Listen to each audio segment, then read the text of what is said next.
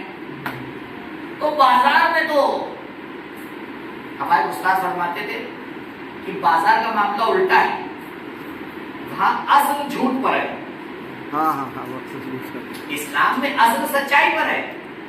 اگر کوئی آپ سے کوئی بات کہے تو آپ یہ سوچ کہیں گے کہ یہ سچ بول رہے ہیں، تو وہ کہتے تھے نہیں، بازار میں قانون الٹا ہے. کیونکہ جو آگے یہ کہتا ہے کہ نہیں کوئی پروفٹ نہیں لے رہا ہوں، کہ کوئی پروفٹ نہیں لے رہا ہوں تو بازار میں چلتا ہی نہیں ہے. اسے کوئی پروفٹ نہ لینا ہوتا تو اتنا بھاڑا کہاں سے دے رہا ہوتا. تو اب اس کا رابطہ ہو گیا دنیا سے. اب پروردگار نے کہا اب اتنی جلدی واپس نہیں آپ کو، اب 8 رکعت پڑھنا پڑے گی. ہاں ہاں ہاں ہاں، اب 8 رکعت پڑھنا پڑے گی کیونکہ بہت زیادہ دنیا میں اتر گئے ہو. اسی لیے قبلہ بعض چیزیں پانی سے پاک ہو جاتی ہیں لیکن ہر چیز پانی سے نہیں پاک ہوتی. کیا کہنے. اگر نجیس جانور نے منہ لگا دیا ہے تو پہلے مٹی لگانا پڑے گی تب جا کے پاک ہوگا. ہاں ہاں ہاں، تو جتنا زیادہ انسان دنیا میں اترتا چلا جاتا ہے اتنا ہی زیادہ اور ضرورت پڑتی ہے. کہا اب دنیا سے نکلا، شام کا وقت آیا، اب تھوڑا تم دنیا سے دور ہو گئے ہو، لہذا 1 رکعت اور کم کر دی. یعنی 1 رکعت حساب سے رکھی ہے پروردگار نے. سبحان اللہ. کہا الا بذکر اللہ تطمئن القلوب، خدا کا ذکر دلوں کو اطمینان دیتا ہے. یہ جو دنیا آج ذہنی بیماریوں کی شکار ہے، قرآن دوا بتا رہا ہے ہماری یاد کرتے چلے جاؤ، ذہن محفوظ رہتا چلا جائے گا. ضرور پڑھے گا محمد.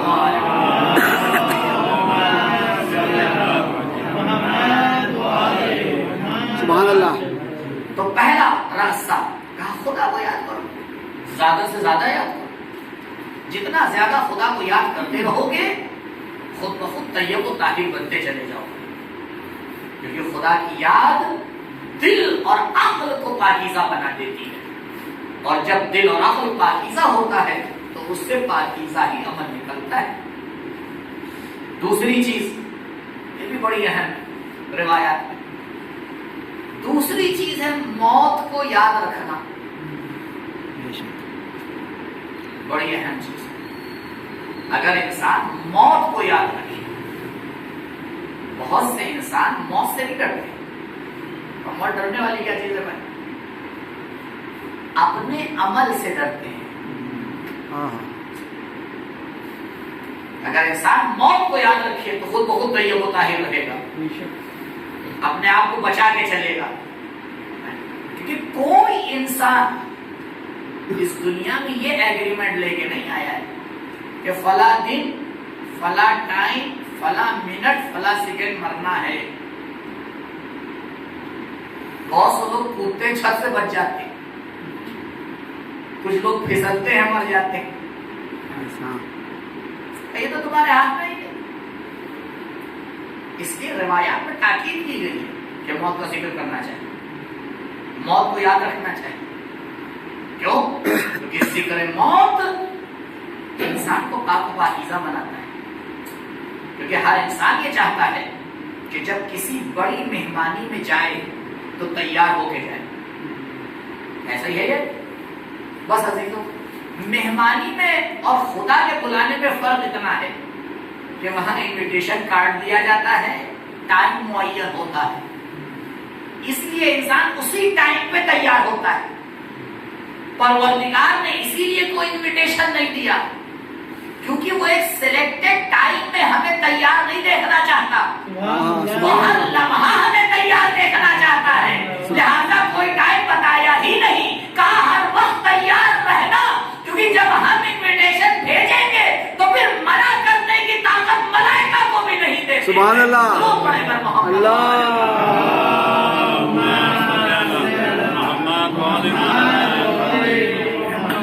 کیا کہہ رہے ہیں. سبحان اللہ. تیسری چیز جو روایات میں ذکر کی گئی ہے کہ جو انسان کو پاک و پاکیزہ رکھتی ہے وہ ہے قیامت کو یاد رکھنا. انسان ذکر کرے، بات چیت کرے، گفتگو کرے، کیا ہوگا قیامت میں، کیسے ہوگا. کیوں؟ بس ایک نقطہ آگے بڑھ جاؤ، ہر چیز کا حساب ہوگا قیامت، لیکن دو ہوں گے حساب لینے والے، ایک اللہ اور ایک پبلک. یہ بڑا مسئلہ ہے. ہو سکتا ہے، عین ممکن ہے کہ بھی دو طرح کا حق ہوتا ہے انسان کی گردن کے اوپر، حق اللہ اور حق الناس. قیامت کو یاد کر لینا، کیونکہ موت کا ذکر تو ہو سکتا ہے حق اللہ کی طرف تمہیں متوجہ کر دے. بعض لوگ الٹا ہی سب، جب زیادہ قرضہ ہو جاتا ہے تو دعا کرتے موت آ جائے. ہمارے ان لوگوں کے فون سے تو بچ جائیں گے. 24 گھنٹے میں 28 گھنٹے موبائل سوئچ آف کا کیا کریں گے؟ اللہ جیسے ہی کھولتے فون آنے لگے. تو کہا دیکھو موت کے ذکر سے تم حق اللہ کی رعایت کر لو گے، حق الناس کی تو نہیں کرو گے. اب حق الناس کے لیے کیا کیا جائے گا؟ قیامت کو یاد رکھنا، کیونکہ قیامت میں پروردگار اپنے حق سے شاید گزر جائے، حق الناس سے جب تک نہیں گزرے گا جب تک وہ نہ گزرے. کیا کہنے، سبحان اللہ. تو آپ دیکھیں دونوں طرف بیلنس ہو گئے ہیں نہیں؟ حق الناس وہاں نہیں چھوڑا جائے گا. معلوم کیا انسان اپنا نام اعمال لے کے آگے بڑا بڑا عظیم نام اعمال، لیکن ایک قدم آگے بڑھا ہے کسی نے روک لیا تو کہاں جنت کی طرف بھیجا جا رہا ہے، رک جائیے، جلدی کس بات کی ہے، چلے جائیے گا. یاد ہے فلاں جگہ جب بیٹھے ہوئے تھے آپ نے میرے خلاف میری غیبت کی تھی، بریکٹ میں غیبت جھوٹ کو نہیں کہا جاتا، سچ کو کہا جاتا ہے. ہم کسی کے ساتھ گئے سفر کے اوپر، اب ایک کمرے میں وہ بھی تھے ہم بھی تھے. اب وہ بیچارے تھکے تھے، جو بھی تھا وہ نماز صبح کے لیے نہیں اٹھے. عوام کو تو ایک موقع مل گیا، بڑے دیندار بنتے ہیں. اب کہیں ان کا ذکر ہو، ہم ان کی بات کر رہے ہیں، ہم جائیے، خود میں ان کے ساتھ تھا، نماز صبح کے لیے نہیں اٹھے تھے. یہ ہو گئی غیبت، یہ ہو گئی غیبت. اور اس کے ساتھ ساتھ ایک مسئلہ اور ہو گیا، مومن کی آبرو ریزی. اب اس نے روک لیا، کہا بھائی میں نے سچ بات تو کہی تھی، کہا سچ ہی کو تو غیبت کہتے ہیں. اچھا سبحان اللہ. کیونکہ اگر جھوٹ ہے تو بھی وہ تہمت بھی ہو جائے گا. مومن کی دل آزاری. اس میں تیسرا امام خمینی علیہ الرحمہ 6 حدیث ان کی کتاب ہے، ایک حدیث کی شرح میں لکھتے ہیں کہ یہ جو غیبت کے اتنا عذاب بتایا گیا ہے، اتنا خطرناک، یہ صرف غیبت کے لیے ہے. اگر غیبت کے ساتھ کوئی اور چیز اٹیچ ہو گئی تو اس کا گناہ الگ ہے، تو صرف غیبت کے لیے. تو کہا نہیں حق الناس. کہا اچھا مان جائیے، کیا ہے وہاں جانے دیجیے، راستہ چھوڑیے. اب مان تو جائیں گے، کوئی ٹینشن نہ لیجیے، صرف 10 سال جو آپ نے عزاداری کی ہے اس کا ثواب مجھے دے دیجیے. سبحان اللہ. 10 سال وہ بہت زیادہ ہے، کم پہ مان جائیے نا. اب پروردگار سے شکایت ہوئی، پروردگار نے کہا آپس میں سلجھاؤ. کیا کہنے، آپس میں سلجھاؤ، یہ حق الناس کا معاملہ ہے، میرا نہیں ہے. کیا کہنے.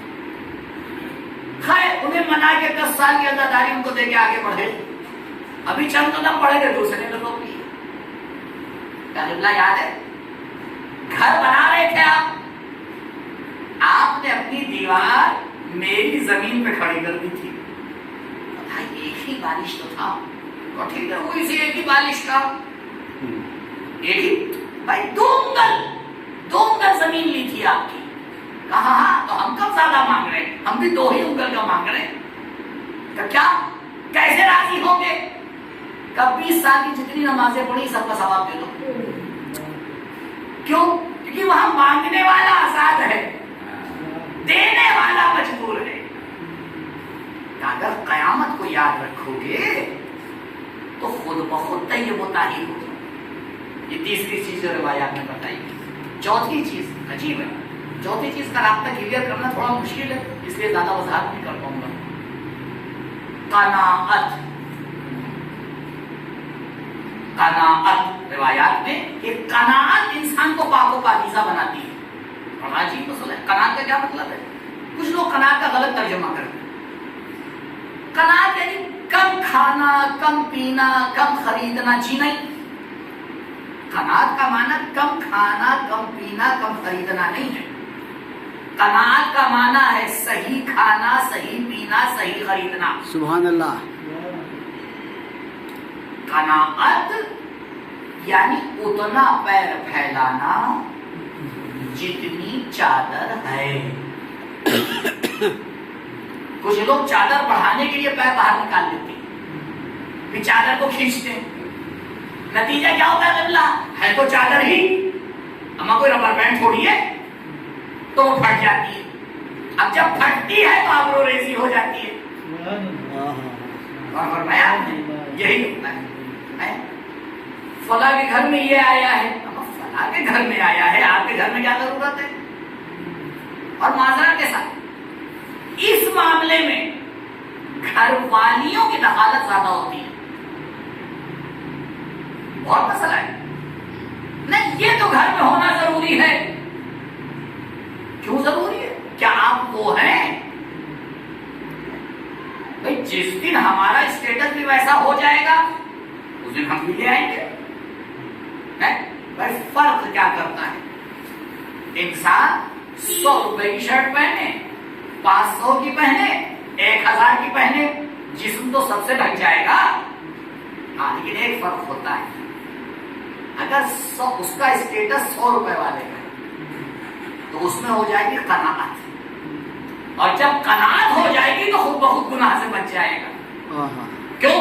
کیونکہ جب، اور فرمائیے گا، کیونکہ جب اپنے اسٹیٹس سے اوپر کی چیز خریدتا ہے انسان تو خود بخود اس کے اندر تکبر آتا ہے، اور تکبر ہے برائیوں کی جڑ. آپ نے اسٹیٹس کو محفوظ رکھنا تاکہ نہ تکبر آئے نہ طہارت جائے. کیا کہنے، سبحان اللہ.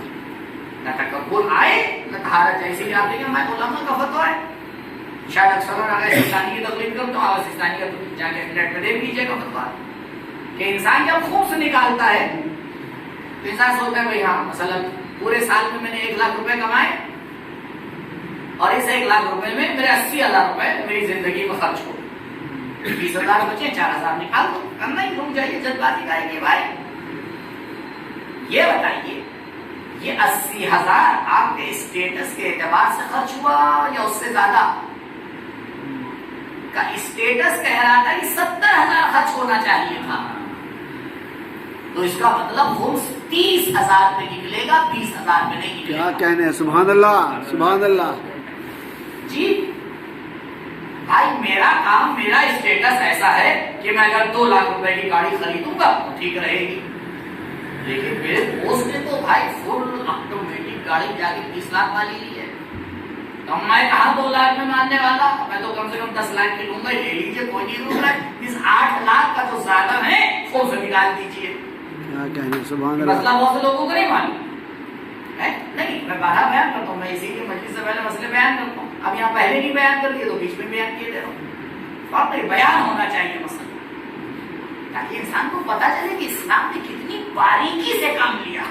سبحان اللہ. انسان شرعی مسائل، اسلام شرعی مسائل میں بھی طہارت کا خیال رکھتا ہے. ہم تو یہی چاہ رہے ہیں کہ پاک اور پاکیزہ ہو. یہ چوتھی چیز اور آخری چیز. دیکھو ہم نے کچھ ہستیاں خلق کی، ان سے محبت کرو. سبحان اللہ. اگر ان سے محبت کر لو گے تو پاک و پاکیزہ ہو جاؤ. میں نے شروع گفتگو یہیں سے کی تھی کہ 2 طرح کی روشنیاں ہوتی ہیں. ایک روشنی وہ ہوتی ہے جو خود روشن ہوتی ہے لیکن دوسرے کو نور نہیں دے پاتی. آپ نے ماچس کی تیلی جلائی، روشن ہو گئی، جب تک کہ تیلی ہے روشنی ہے. لیکن کچھ روشنیاں سورج کی طرح ہوتی ہیں، یہ خود بھی روشن ہوتی ہیں، کائنات کو بھی روشن کرتی ہیں. کا اہل بیت کی طہارت ایسی ہے، اگر اپنے آپ کو ان ہستیوں سے تم نے وصل کر دیا، ٹھیک ہے، آپ قلیل آب پر سے کم جو ہوتا ہے، جیسے ہی اس سے نجاست ملتی ہے وہ نجس ہو جاتا ہے۔ اب اگر اسے پاک کرنا ہے تو کیا کرنا پڑے گا؟ کیا اس کو پاک کرنا ہے کہ ایک راستہ ہے، اسے آب جاری سے آگے ملا دیجیے، سبحان اللہ، جیسے ہی متصل ہوگا پاک ہو جائے گا۔ عزیزو، عام انسان بھی ایسے ہی ہیں، زندگی میں طہارت اور نجاست کا سلسلہ چلتا رہتا ہے۔ کہا اپنے آپ کو ان ہستیوں سے جوڑ دو جن کی طہارت کی گواہی پروردگار نے لی ہے، اگر ان سے جوڑ دیا تو زندگی میں بھی طاہر ہو جاؤ گے، آخرت میں بھی طاہر ہو جاؤ گے۔ درود پڑھیں بر محمد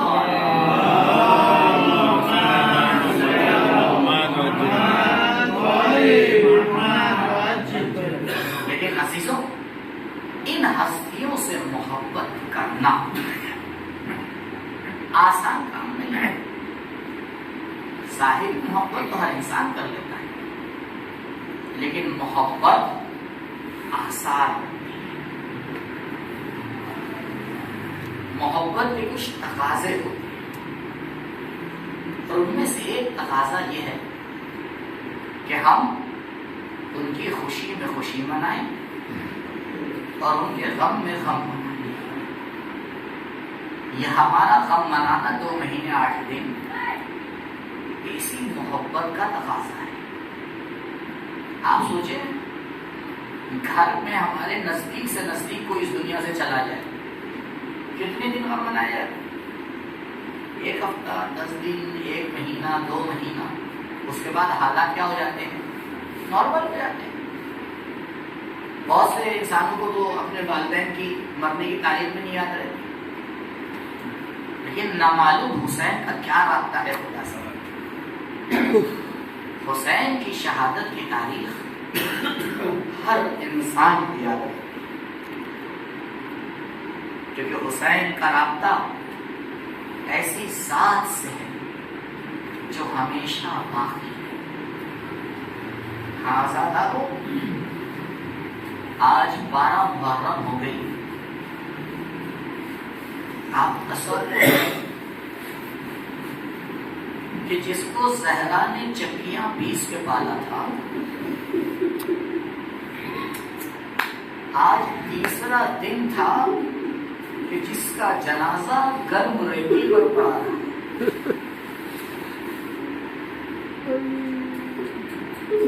دنیا میں ہر جگہ کا طریقہ ہے کہ اگر دشمن بھی مرتا ہے تو کم سے کم اس کے اوپر ایک چادر ڈال دی جاتی ہے، لیکن نہ جانے حسین سے کون سی دشمنی تھی۔ چادر ڈالنا تو دور کی بات ہے، شہادت حسین کے بعد حکم دیا جا رہا ہے کہ اپنے گھوڑے کی نالین کو سنبھال لو، کیونکہ ابھی حسین کے لاشے کو ملتا ہے۔ اللہ اکبر۔ عزادارو، مرنے کے بعد معاملات ختم ہو جاتے ہیں، لیکن نہ جاتے ہیں کربلا میں کیسے درندے موجود تھے جنہیں نے شہادت حسین کے بعد بھی دشمنی کو ختم ہوتا ہوا نہ دیکھا۔ بس وہ منظر تھا جسے میں بیان نہیں کر سکتا، ارے جس کا بیان کرنا مشکل ہو۔ تصور کیجئے خیمے سے بہن نے کیسے دیکھا ہوگا، ارے وہ بہن جو بھائی کی جدائی برداشت نہ کر پائے، جب کربلا میں گھوڑے دوڑے ہوں گے، شاید زینب نے آواز دی ہو، ارے عباس کہاں ہو، آؤ دیکھو حسین کا لاشا پامال ہو رہا ہے۔ تاریخ لکھتی ہے 12 محرم کا دن نمودار ہوا، امام سجاد علیہ السلام کوفے سے معجزے سے تشریف لائے، بنی اسد کو آگے جمع کیا، اے بنی اسد آؤ، حسین کا اور حسین کے ساتھ جو شہید ہوئے ہیں ان کے جنازوں کو دفن کر دیتے ہیں۔ جنازے اتنے پارا پارا ہو چکے تھے کہ ایک بڑی سی گودال بنائی گئی، سب کو اسی میں ایک ساتھ دفن کر دیا گیا۔ ارے تاریخ اسلام میں کس طرح سے شہداء کو دفن کیا جا رہا ہے۔ مولا جب دفن کر چکے ہیں، کہا بنی صدر ارے ذرا ایک چٹائی کا انتظام کرو. کہا مولا ارے چٹائی کی کیا ضرورت ہے؟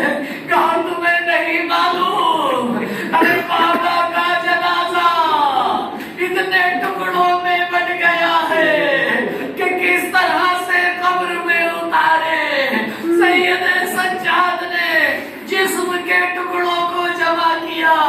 بس ایک سوال پوچھوں گا، ارے آپ نے بھی تشییع جنازہ میں شرکت کی ہوگی، ذرا یہ بتائیے جب جنازے کو قبر میں اتارتے ہیں کم سے کم 2 لوگوں کی ضرورت پڑتی ہے. ارے ایک قبر کے اندر ہوتا ہے، ایک قبر سے باہر ہوتا ہے. مجھے نہیں معلوم مولا نے کیسے بابا کے جنازے کو قبر میں اتارا. شاید 2 ہاتھ نکلے ہو. سید سجاد میرے حسین کو میرے حوالے کر دو. ہاں زادارو، حسین کو دفن کرنے سید سجاد جب آگے بڑھے ہوں گے، مستحب ہے کہ جب دفن کیا جاتا ہے تو حکم دیا گیا ہے کہ چہرہ قبلے رخ ہونا چاہیے. لیکن ہائے سید سجاد، کس طرح جنازے کے سر کو قبلہ رخ کرنا، کیونکہ جسم موجود تھا، سر موجود نہیں تھا. شاید آواز لگائی ہو، بابا آپ غریب تھے، سید سجاد نے آپ کو کیسے